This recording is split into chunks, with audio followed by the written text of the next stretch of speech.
Thermador, ça fait très longtemps qu'on n'a pas mentionné cette compagnie ici. Comme je l'ai dit, quand je regarde une compagnie pareille, j'aime déjà, enfin, c'est important de regarder dans quel secteur d'activité on exerce et quels sont les drivers de la croissance sur les dernières années.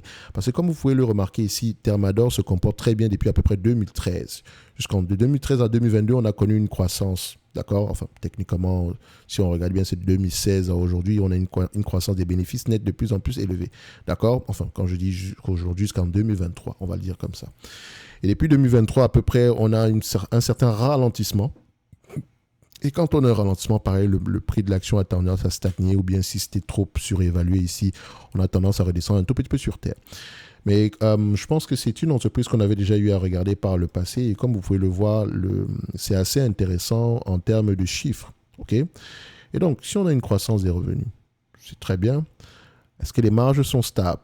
On va se dire ici, dépendamment de l'activité qu'elle mène ici, surtout au niveau de la croissance, si la croissance ici est par acquisition et de manière organique, si c'est par acquisition, on peut avoir tendance à être impacté au niveau des marges brutes quand on fait l'acquisition de d'autres business qui ont des marges différentes. Donc, il faudrait regarder la stratégie derrière. Donc, moi, je vois ici, je peux constater que les marges, je dirais, diminuent timidement. Okay. Mais est-ce que les marges EBITDA vont dans le même sens? On voit ici que les marges EBITDA sont voilà, plutôt stables, on va le dire comme ça. Et donc, l'entreprise est sans doute de plus en plus efficiente, dans le sens où elle dépense le personnel. En termes de dépenses opérationnelles, on consomme moins d'argent en termes de dépenses opérationnelles, ce qui nous permet de maintenir les marges EBITDA assez stables. Ensuite, on regarde les marges nettes. Est-ce que c'est, enfin, avant d'arriver aux marges nettes, free cash flow et net income, est-ce que les deux parlent le même langage? C'est de la distribution ici, et donc on aura jamais un impact au niveau du BFR, ce qui pourra nous donner un free cash flow qui ressemble à ceci. Donc le free cash flow, c'est cette ligne-ci, donc vous remarquez que ça fluctue énormément. Et je rappelle qu'il ne faut pas juste se dire, oh ouais, les free cash sont moins élevés uniquement parce que voilà, c'est le BFR, donc on passe à autre chose. Non, non, non, non, non, non. Posez-vous toujours la question de savoir, est-ce que le fait que ce BFR-là soit aussi fluctuant est un avantage pour la compagnie à long terme? Okay? Parce que tôt ou tard, il faudrait qu'elle génère autant de bénéfices nets, autant de free cash flow que de bénéfices nets. Okay? Donc, il faut toujours aller regarder la raison derrière. Et si on prend les bénéfices nets, parce que sur les 20 dernières années, on a 200 millions de différence avec les free cash flow. C'est beaucoup. Sur les 10 dernières années, on a à peu près 140 millions de différence. Et c'est beaucoup. Parce que si c'est une entreprise, si c'est 140 millions de différence sur les 10 dernières années, ça fait 14 millions par an. Imaginez que c'est un business qui s'est négocié à 15 fois les bénéfices. Donc en réalité, c'est près de 210 millions qui représentent à peu près aux alentours, par rapport à la capitalisation boursière ici, c'est près de 29% de cette capitalisation boursière, juste le petit 14 millions. Le petit 140 millions de différence sur les 10 dernières années. Donc faites attention. OK? Et si on prend ici les 5 dernières années, ça donne à peu près, on a quelque chose en tout de 90 millions par... Non, pas 90 millions. Bah oui, pas très loin de 90 millions ici. Donc, après, oui, c'est ça, 90 millions. C'est également beaucoup. OK?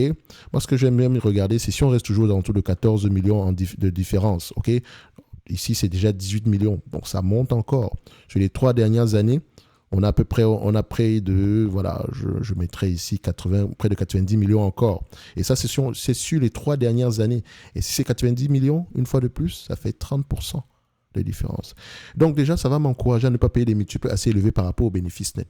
Vu que c'est la distribution, je ne serai pas très pointueux sur les free cash flow, mais je sais déjà que je ne paye pas des multiples élevés ici. Idéalement, même, j'aimerais l'évaluer par rapport au price to sales. OK? Moins la dette nette, etc. En tout cas, si je prends les bénéfices nets, dilute, net income, OK. Sur les dernières années, si on a une évolution de ces bénéfices nets-là dans le temps, c'est une très bonne chose. Est-ce que le nombre d'actions augmente également? Il a augmenté légèrement sur cette période de temps, mais il est plutôt stable depuis à peu près 2019. OK. Est-ce que l'entreprise a l'intention de racheter des actions? Il faut aller vérifier ça. Au niveau de la dette nette sur EBITDA, nous avons combien? 0,1. Vu l'activité qu'elle mène ici, il faut toujours questionner les marchés finaux. Est-ce qu'ils sont plutôt cycliques également, ces marchés finaux-là? On a près de 11 millions d'euros ici de dettes. C'est rien du tout par rapport à ce que l'entreprise peut générer quand tout va bien. D'accord? Donc ici, on peut voir que du point de vue bénéfice net en termes de volume, c'est une entreprise qui génère énormément de cash. Alors, si on revient sur Fastgraph, est-ce que c'est un business prévisible? Les analystes ont tendance à faire de bonnes prévisions. Ils sont assez nombreux. Je rappelle que vous avez 25% de réduction en description de la vidéo sur Fastgraph. Et quand on regarde à peu près l'analyse scorecard, ils sont combien? En moyenne 2 analyses sur le dossier. Sur les dernières années, ils sont plutôt, voilà, sont pas très nombreux non plus. Et donc, j'aurais tendance à faire attention à ces prévisions-là. D'accord? J'aurais tendance à faire attention. Et si je les prends même en considération en date d'aujourd'hui, ça sous-entend que l'entreprise, les bénéfices nets obtenus entre 2022 et 2023 ici, elle pourrait avoir tendance à générer la même chose pour les années à venir. D'accord? Et si on pense que c'est déjà une bonne chose d'avoir des bénéfices nets stables, ok? Et je ne prendrai pas cette compagnie à plus de 15 fois les bénéfices, ce qui revient à peu près à du 97 euros par là. Moi, la dette nette, je dirais qu'on n'a pas énormément de dette, donc on peut mettre ça de côté. Même si on n'a pas énormément de dette, donc ça ne vaut pas la peine de le mentionner ici. Donc on sera à peu près aux alentours de 96 euros par là. D'accord? Donc ça veut dire quoi? Au prix actuel, ok? Si l'entreprise arrive à générer le même niveau de bénéfice net à peu près qu'elle a généré en 2023 par là, sur les années à venir, ça pourrait être intéressant. Parce que dites-vous ceci, excusez-moi, les aléas du direct. Donc, on me demande de payer en date d'aujourd'hui 6,46 €. Je prends 6,46 € parce que je scrape un tout petit peu avec les bénéfices de 2026. Okay? Une entreprise qui pourrait rapporter 78 millions d'euros par an. Soit un rendement sur coût de 8,27%. En termes de bénéfices nets, comme je l'ai dit, les free cash flow sont légèrement moins élevés que ça. C'est pour ça qu'il faut être prudent avec les multiples de valorisation. Je ne m'achèterai pas cette compagnie à 20 fois les bénéfices. Non, pas avec ce niveau de free cash flow-là. Et donc, au prix actuel, ça pourrait être intéressant d'aller creuser en profondeur. Moi, j'aime bien le Thermador. C'est un business, je dirais, c'est un business qui pourrait être intéressant à aller regarder en profondeur. Okay? Du point de vue rentabilité sur les capitaux employés, ici, on peut voir que voilà, c'est respectable, mais il faut toujours comparer par rapport à l'industrie, etc. En termes de croissance, est-ce qu'on consolide un secteur d'activité? Est-ce qu'on prend de plus en plus de parts de marché? Est-ce que c'est un marché fragmenté? On a un ensemble de questions à poser derrière. Mais quelqu'un qui paye du Thermador, ou quelqu'un qui paye du Thermador au prix actuel, après avoir lu ses rapports financiers, compris le business, etc., n'est pas en train de surpayer, à mon avis. OK? Et encore une fois, comme je l'ai dit, intéressez-vous aux marchés finaux. OK? Les donneurs d'ordre, pourquoi est-ce qu'ils commandent chez Thermador? D'accord?